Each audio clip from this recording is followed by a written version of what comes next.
Hello కానమోకు కథావచనం మోహనవచనం పరిజ్ఞాన హితబాండం నిత్య చదువరి శ్రోతలకు ఆహ్వానం నమస్కారం.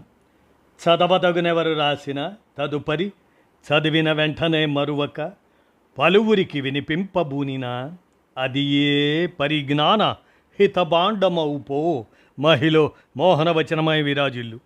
పరిజ్ఞాన హితబాండం లక్ష్యం ప్రతివారీ సమాచార హక్కు, తెలుసుకునే హక్కు సైతం జీవించే హక్కుతో సమానం. ఆ స్ఫూర్తితోనే ఇప్పుడు ప్రముఖుల జీవిత విశేషాల శీర్షికన మంగళంపల్లి బాలమురళీకృష్ణ 96వ జయంతి ఆ సందర్భంగా నివాళులర్పిస్తూ doctor AS Reddy, doctor KVS Prasad, అలాగనే ఎం సుధాకర్లు అందజేసినటువంటి వారి రచనా సౌజన్యాలతో మన కానమోకు కథావచన శ్రోతలకు ప్రముఖుల జీవిత విశేషాల శీర్షికన మంగళంపల్లి బాలమురళీకృష్ణ 96వ జయంతి ఆ స్మృతిలో నివాళులు. ఇక వినండి. ఆయన జీవితమే ఓ సంగీత ఝరి.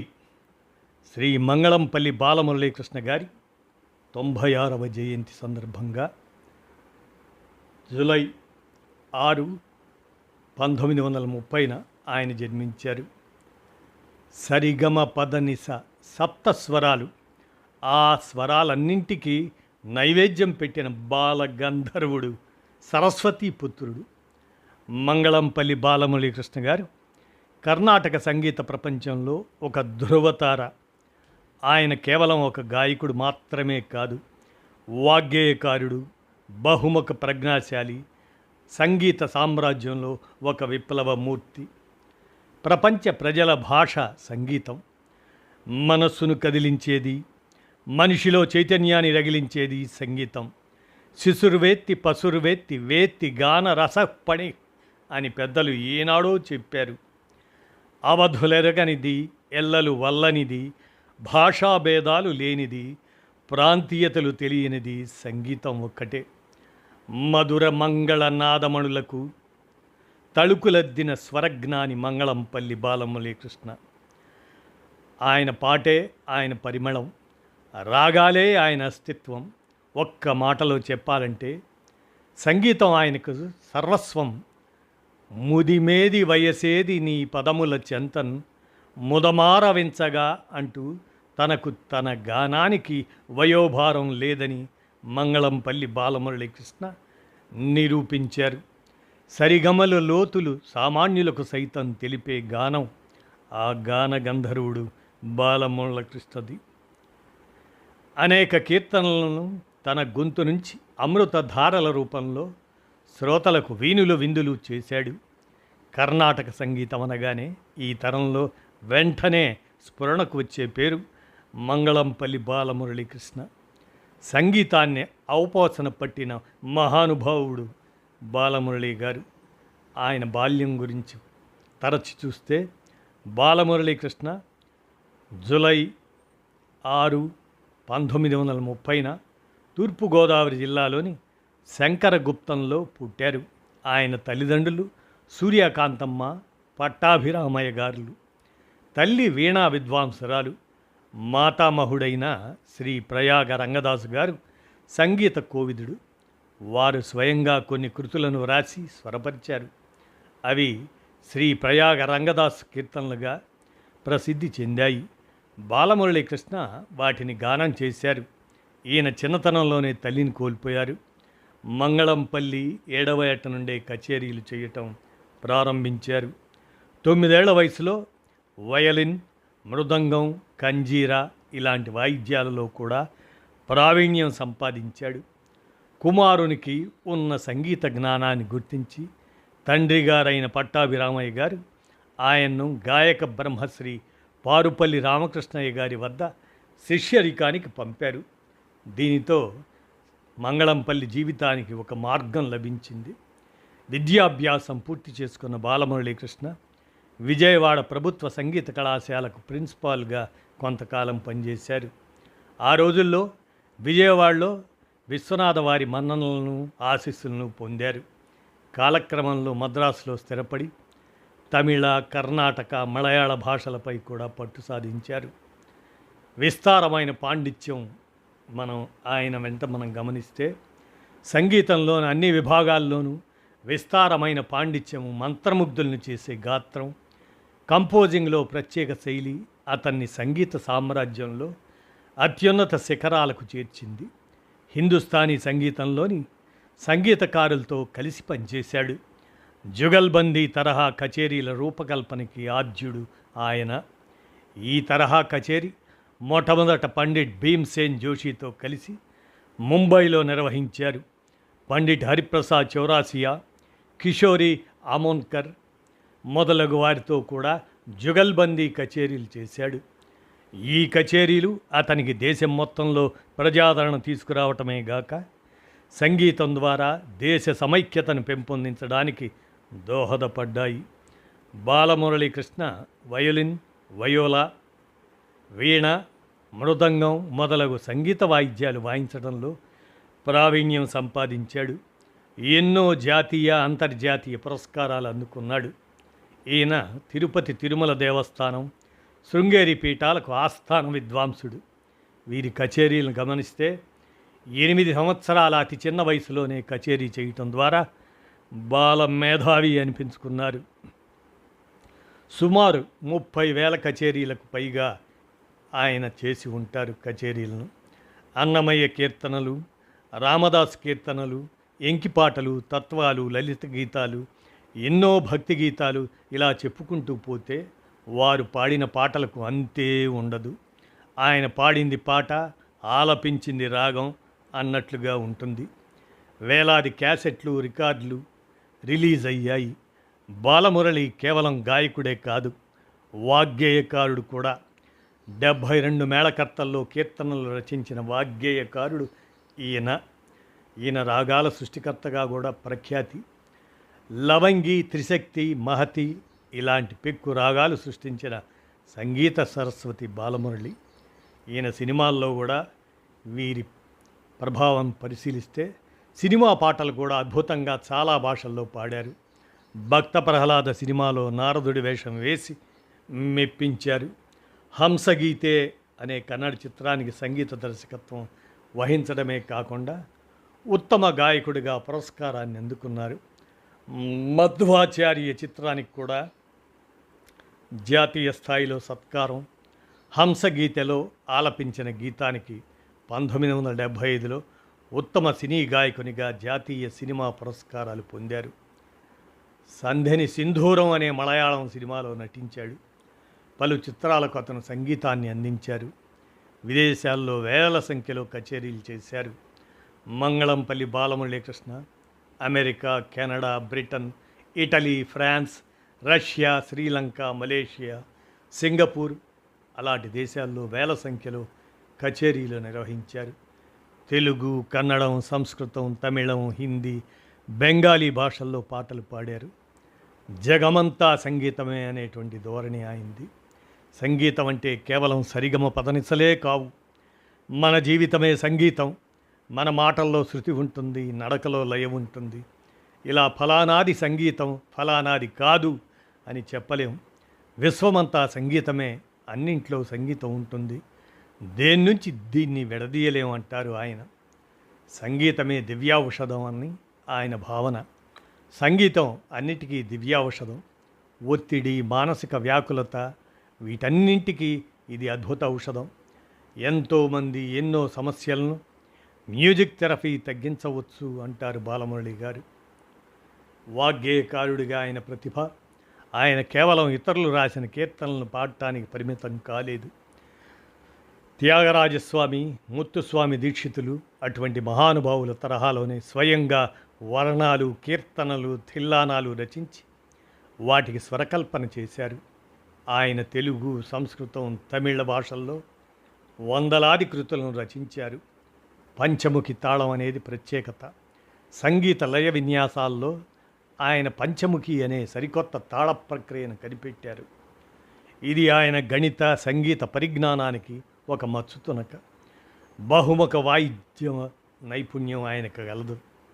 ఆయన కేవలం గాత్ర విద్వాంసుడే కాదు, వయలిన్, విపంచి, అనే ఒక రకమైన వీణ అది. మృదంగం, కంజీర ఇటువంటి వాయిద్యాలను ఆయన వాయించడంలోనూ నిపుణులు. కచేరీల్లో ఇతరులకు వయలిన్ సహకారం అందించిన సందర్భాలు కూడా ఉన్నాయి. కంఠస్వరం మరియు శైలి విభిన్నమైనది. ఆయన వాయిస్ చాలా ప్రత్యేకమైనది. 3 స్థాయిల్లోనూ మంద్ర, మధ్య, తారాస్థాయిలు. ఆయన గొంతు ఎంతో స్పష్టంగా గంభీరంగా పలికేది. ఆయన ఉచ్చారణ సాహిత్యాన్ని పలికే విధానం స్పష్టంగా ఉండేది. దీనివల్ల వినేవారికి భావం సులువుగా అర్థమయ్యేది. ఈయన బిరుదుల్ని మనం పరిశీలిస్తే గంధర్వ గాన సామ్రాట్, జ్ఞానసాగర, సంగీత కళానిధి, గాన కౌస్తుభ, గాన కళాభూషణం, గాన గంధర్వ, గాయక శిఖామణి, జ్ఞాన శిఖామణి, జ్ఞాన చక్రవర్తి, జ్ఞాన పద్మం, నాదజ్యోతి, సంగీత కళా సరస్వతి, నాద మహర్షి ఇటువంటి ఎన్నో బిరుదులు ఆయన సొంతం. బాలమురళీకృష్ణ ఎన్నో విశ్వవిద్యాలయాల నుంచి గౌరవ డాక్టరేట్లు అందుకున్నారు.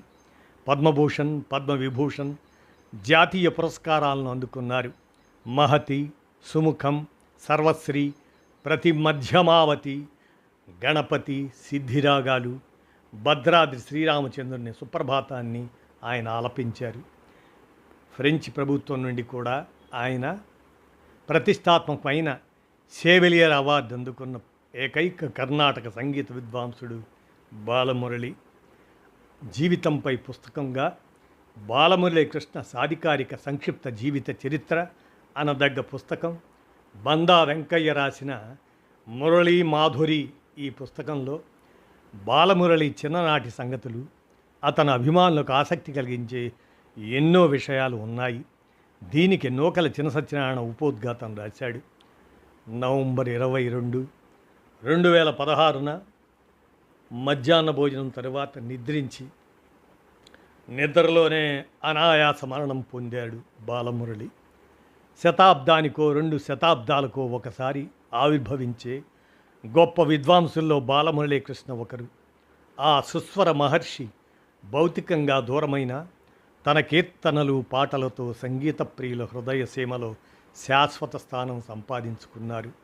సంగీత ప్రపంచంలో ఆయన ఒక యుగపురుషుడు.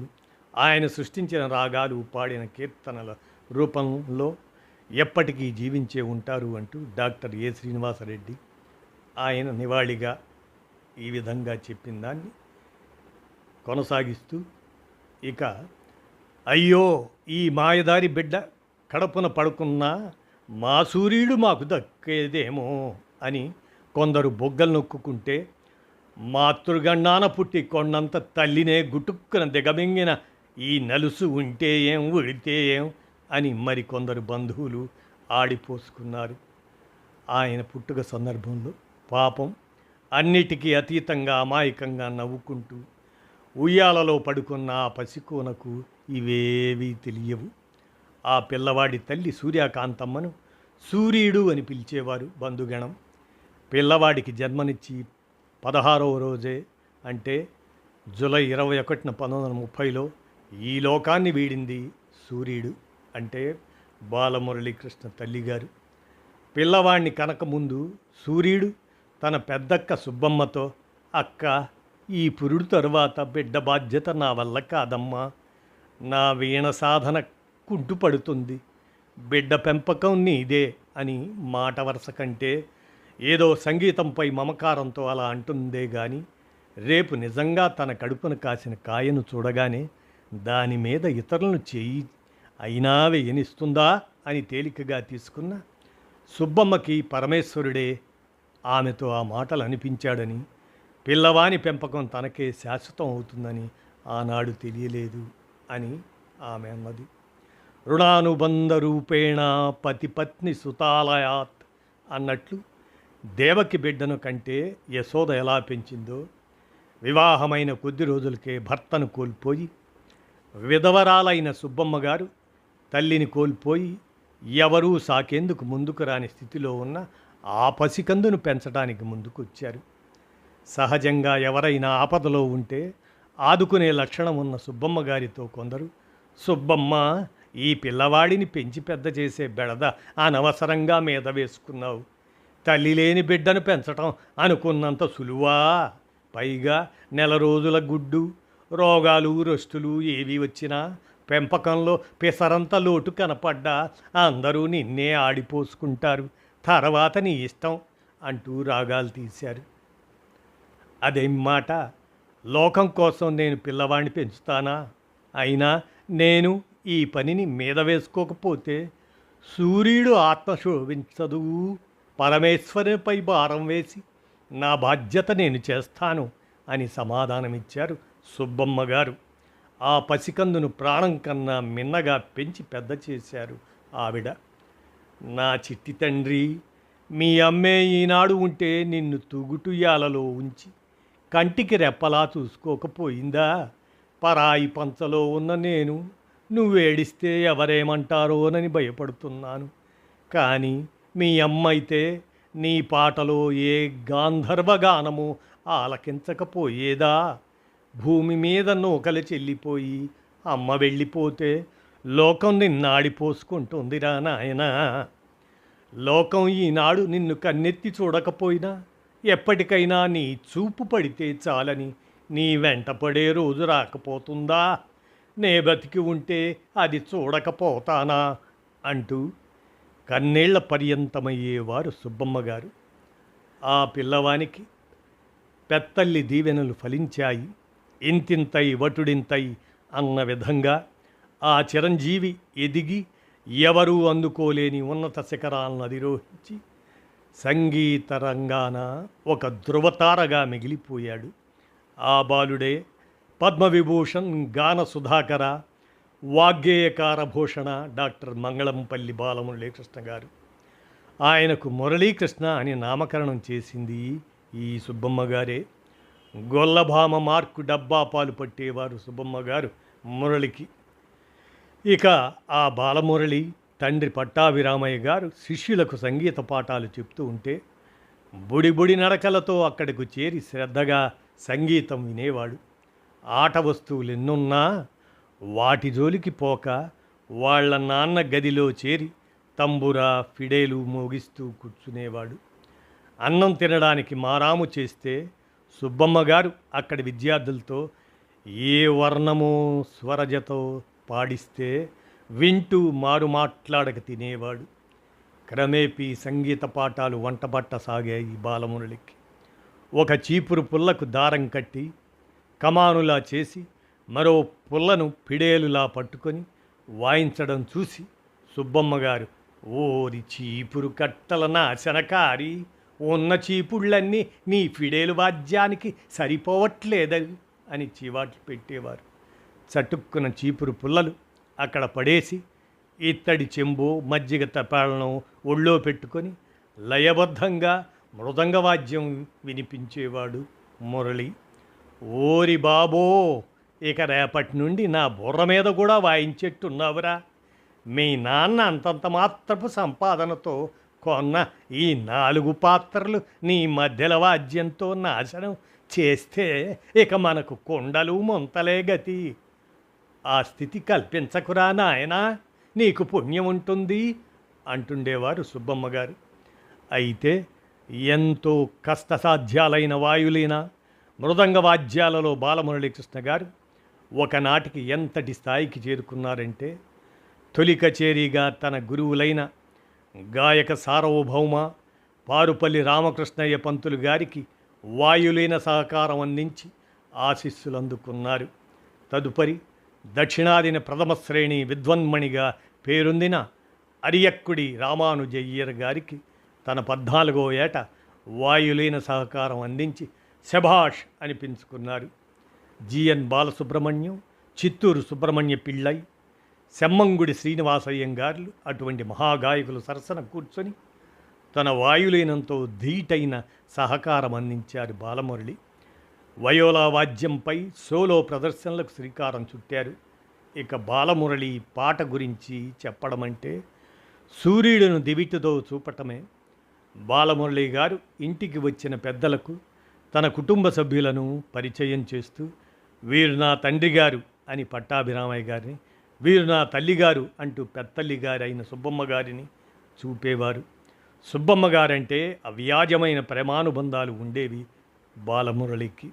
బాలమురళిని పెంచి పెద్ద చేసి ఆయన ఉజ్వల భవితవ్యానికి బంగారు బాటలు వేసి తాను ఆశించిన స్థాయిలో ఆయన్ను కళ్ళారా చూసి చెల్లెలి రుణం తీర్చుకొని తృప్తిగా 1965లో కన్ను మూశారు సుబ్బమ్మ గారు అంటూ మోదుమూడి సుధాకర్ బాలమురళికి నివాళిగా అందజేసిన ఆ అంశానికి ఇక ఇంకా కొనసాగిస్తూ మంగళంపల్లి వారికి నివాళులు. ప్రయత్నిస్తే బాలు నాలా పాడేయగలడు, కానీ నేను మాత్రం బాలు పాటలు బాలు అంత ఈజీగా పాడలేను.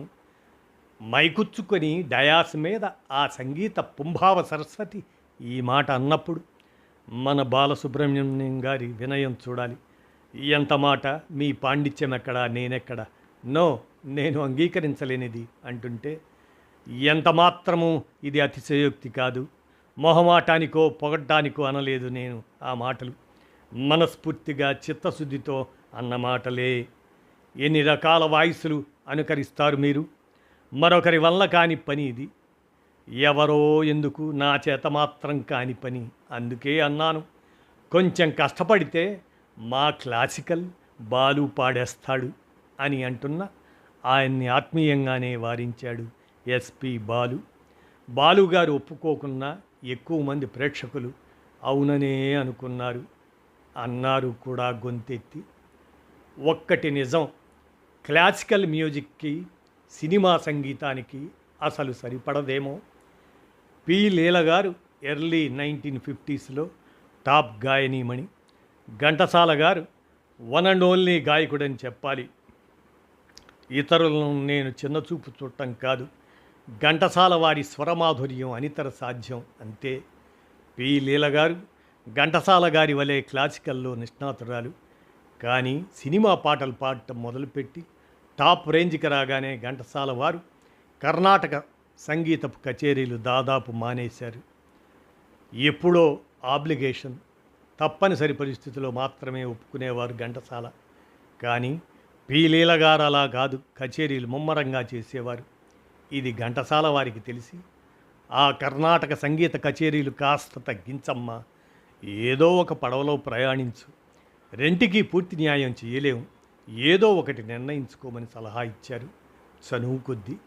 కానీ పి లీల గారు వినలేదు. పర్యవసానం అందరికీ తెలిసినదే. పి సుశీల గారు క్రమేణా ఆవిడను రీప్లేస్ చేసేశారు. క్లాసికల్కి అలవాటు పడ్డ కంఠం ఖచ్చితత్వం కోరుకుంటుంది. భావం కమ్మదనం కంటే తెలియకుండానే స్వరం క్లాసికల్ గమకాలు ఎక్కువగా పలుకుతాయి. ఆ పాండిత్యం సినిమాలకు పనికిరాదు. ఇది విద్వత్తును కించపరచటం ఎంతమాత్రం కాదు. అలాగే బాలమురళీకృష్ణ గారు క్లాసికల్కు అంకితం అయిపోయారు. రీసెర్చ్ చేసి కొత్త రాగాలు ఎన్నో కనుగొన్నారు. వారి లక్ష్యమే వేరు, విద్వత్తే వేరు. మ్యూజిక్ సెన్సు తెలుగువారికి ఎక్కడుంది? కన్నడీగులకు ఉంది, మలయాళీలకు ఉంది, తమిళులకు ఉంది, కాస్తో కూస్తో. ఓ కర్ణాటక సంగీత కచేరీకి తెలుగువారు ఎంతమంది వెళ్తుంటారు? 25,000 కచేరీలు ప్రపంచవ్యాప్తంగా చేసిన ఆయన్ని అడగండి, చెప్తారు. ఏ రాష్ట్రం, ఏ దేశం ప్రజలు ఎలాంటి వారో, ఎలా రియాక్ట్ అవుతారో సంప్రదాయ సంగీతానికి ఆయనకు తెలిసినట్లు మరెవ్వరికీ తెలియదు. ఆ సాధికారత ఆయనకే సాధ్యం. అది నిజం కూడా. వారికి జాతీయ స్థాయిలో ఉత్తమ గాయకుడిగా, ఉత్తమ సంగీత దర్శకుడిగా సినీ రంగాన జాతీయ పురస్కారాలు వచ్చింది.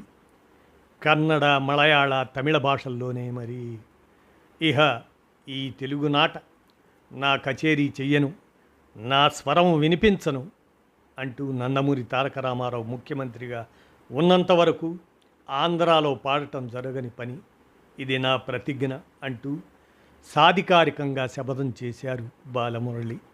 సంగీత నాటక అకాడమీలను రద్దు చేస్తూ అలనాటి ముఖ్యమంత్రి ఎన్టీఆర్ 1983లో తీసుకున్న నిర్ణయాన్ని ఖండిస్తూ ఇలాంటి నిర్ణయం తీసుకొని ఆ మాట 1995 దాకా నిలబెట్టుకున్న ప్రజ్ఞాశాలి అపర సంగీత సరస్వతి అవతారం బాలమురళీకృష్ణ. మరి విద్వత్తు ఉన్నవారు అలా రియాక్ట్ అవ్వడంలో ఆశ్చర్యం లేదు. 1995లో అప్పటి ఐఏఎస్ ఆఫీసర్ కేవి రమణాచారి, అలాగనే ఎన్టీఆర్, రెండవ భార్య అయిన లక్ష్మీపార్వతి కలిసి ఎన్టీఆర్ను కన్విన్స్ చేశారు. సంధి కుదిరింది. రవీంద్ర భారతిలో చాలా ఏళ్ల తర్వాత తెలుగునాట బాలమురళి కచేరీ జరిగింది. ఎన్టీఆర్ పూర్తి కచేరీ ముందు వరుసలో ఉండి ఆలకించారు. వారిని తెలుగు యూనివర్సిటీ ప్రో ఛాన్సలర్గా అధికార హోదా కల్పించి క్యాబినెట్ ర్యాంక్ స్టేటస్ ఇచ్చారు ఎన్టీఆర్. మరి ఇంత విద్వత్తుకు, గుర్తింపుకు, సన్మానాలకు కొదువ ఏముంటుంది? తిరుమల తిరుపతి దేవస్థానం ఆస్థాన విద్వాంసుడిగా ఆయన మహాద్వారం వద్ద చేసిన కచేరీ వర్షం వస్తున్న వేల మంది వీక్షించారు. పద్మశ్రీ, పద్మభూషణ్, పద్మవిభూషణ్ ఈ 3 అవార్డులు అందుకున్న ఏకైక కర్ణాటక సంగీత విద్వాంసుడు బాలమురళీ కృష్ణ గారే. ఎన్నో విశ్వవిద్యాలయాల గౌరవ డాక్టరేట్లు అందుకున్నాడు ఆయన. సినీ సంగీత దర్శకునిగాను, సినీ గాయకునిగాను జాతీయ అవార్డులు అందుకున్నారు. సంగీత కళానిధి, గాన కౌస్తభ గాన కళాభూషణ, గాన గంధర్వ, గాయక శిఖామణి, జ్ఞాన శిఖామణి, జ్ఞాన చక్రవర్తి, గాన పద్మం, నాదజ్యోతి, సంగీత కళా సరస్వతి, నాదమహర్షి, గంధర్వ గాన సామ్రాట్, జ్ఞానసాగర, ప్రతిష్టాత్మక ఫ్రెంచ్ షెవెలియర్ అవార్డు గ్రహీత. ఇన్ని బిరుదులు ఎవరికైనా వచ్చాయా అని ఒకంత విస్మయం చెందకపోము మనం. ఆయన వెళ్ళని విదేశం లేదంటే అతిశయోక్తి కాదు. కర్ణాటక సంగీతానికి ప్రపంచ ప్రఖ్యాతి తెచ్చిన వారిలో ప్రప్రథముడు ఆయనే. ఎంఎస్ సుబ్బలక్ష్మి గారు మరొకరు. ఇక వ్యక్తిగత జీవితం కూడా భార్యామణి అన్నపూర్ణ గారితోనూ 3 కొడుకులు 3 కూతుళ్లతో హాయిగా గడిచింది వారి జీవితం. పిల్లలు దాదాపు అందరూ వైద్యులే. విదేశాల్లో కూడా సెటిల్ అయ్యారు. జీవితం ఓ గాన ప్రవాహంలా సాగిపోయింది. ఆయన పలికించే అలవోక గమకాలు వాటిలాగనే ఆయన జీవితం. పాటలో గాంభీర్యం, మాధుర్యం జమిలిగా అల్లుకొని ఉంటాయి వారి స్వరాన. చెన్నైలోని స్వగృహంలో మధ్యాహ్న భోజనం సుష్టుగా చేసి శయ్యనించిన ఆ సంగీత విద్వన్మణి, అభినవ వాగ్గేయకారుడు నిద్రలోనే గుండెపోటుతో శాశ్వత నిద్రకు ఉపక్రమించారు 22 నవంబర్ 2016న. తమిళ ప్రభుత్వం అధికార లాంఛనాలతో అంత్యక్రియలు జరిపించింది. వేల మంది పాల్గొన్నారు అంతిమయాత్రలో. 86 ఏళ్ల ఆ మహా సంగీత విద్వాంసుని జన్మ ధన్యం కదూ. ఈరోజు మంగళంపల్లి వారి 96వ జయంతి స్మృతిలో వారికి స్మృత్యంజలిగా సరిగమలతో ఆడుకొని సరదాగా కొత్త రాగాలు కనిపెట్టి సరికొత్త తాళాలు మేళవించి నూతన కృతులు రచయించి వాగ్గేయకారుడిగా మహాసంగీత విద్వాంసుడిగా నిలిచిన ఆ అపురూప మాణిక్యానికి ఘన నివాళులు. ఆ సంగీత కళా సరస్వతికి ప్రతిరూపమైన మా మురళీకృష్ణ గారికి నా వినయపూర్వక గానాంజలి. ఆయన పాడిన గుప్పెడు మనసు చిత్రం, ఎంఎస్ విశ్వనాథన్ సంగీతం, ఆచార్య ఆత్రేయ గీత రచయితగా బాలమురళీకృష్ణ ఆయన పాడిన మౌనమే నీ భాష ఓ మూగ మనసా, మౌనమే నీ భాష ఓ మూగ మనసా, తలపులు ఎన్నెన్నో కలలుగా కంటావు, తలపులు ఎన్నెన్నో కలలుగా కంటావు, కల్లలు కాగానే కన్నీరవుతావు, మౌనమే నీ భాష ఓ మూగ మనసా, ఓ మూగ మనసా, చీకటి గుహ నీవు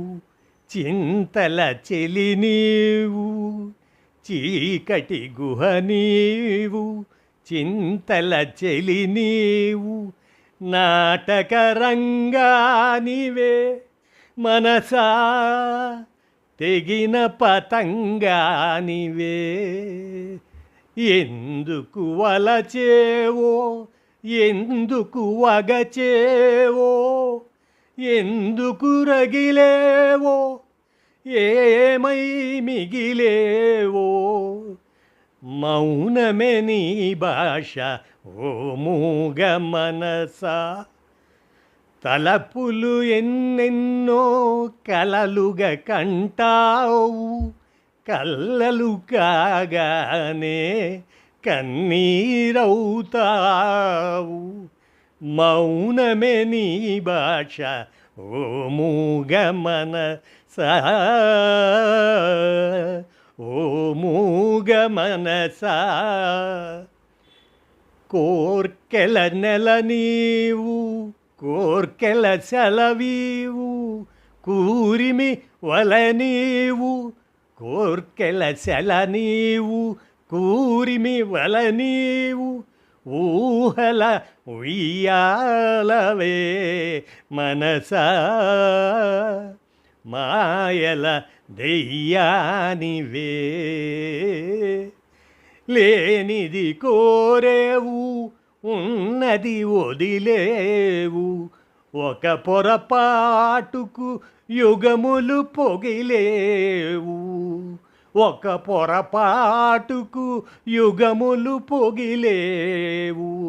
మౌనమే నీ భాష ఓ మూగ మనసా, తలపులు ఎన్నెన్నో కలలుగా కంటావు, కల్లలు కాగానే కన్నీరవుతావు. మౌనమే నీ భాష ఓ మూగ మనసా, ఓ మూగ మనసా అంటూ ఆయనకు సరదాగా నివాళిగా వారి ఆ పాటను ఆ సంగీత కళా సరస్వతికి బాలముల కృష్ణ గారికి వినయపూర్వక గానాంజలిగా ఒక అమాయక అభిమానిగా డాక్టర్ కేవీఎస్ ప్రసాద్ అందజేసిన ఈ నివాళి అంశాన్ని మొత్తం మీద మంగళంపల్లి బాలమురళీకృష్ణ 96వ జయంతి సందర్భంగా నివాళులుగా doctor AS Reddy, doctor KVS Prasad, M సుధాకర్ల గారి వారి సౌజన్యంతో మీ కానమోకు కథావచన శ్రోతలకు ప్రముఖుల జీవిత విశేషాల శీర్షికన మంగళంపల్లి బాలమురళీకృష్ణ గారి 96వ జయంతి జూలై 6, 2026 సందర్భంగా వారికి మనస్ఫూర్తిగా నివాళులర్పిస్తూ ఈ అంశాన్ని మన కానమోకు కథావచన శ్రోతలకు వినిపించాను. విన్నారుగా, ధన్యవాదాలు.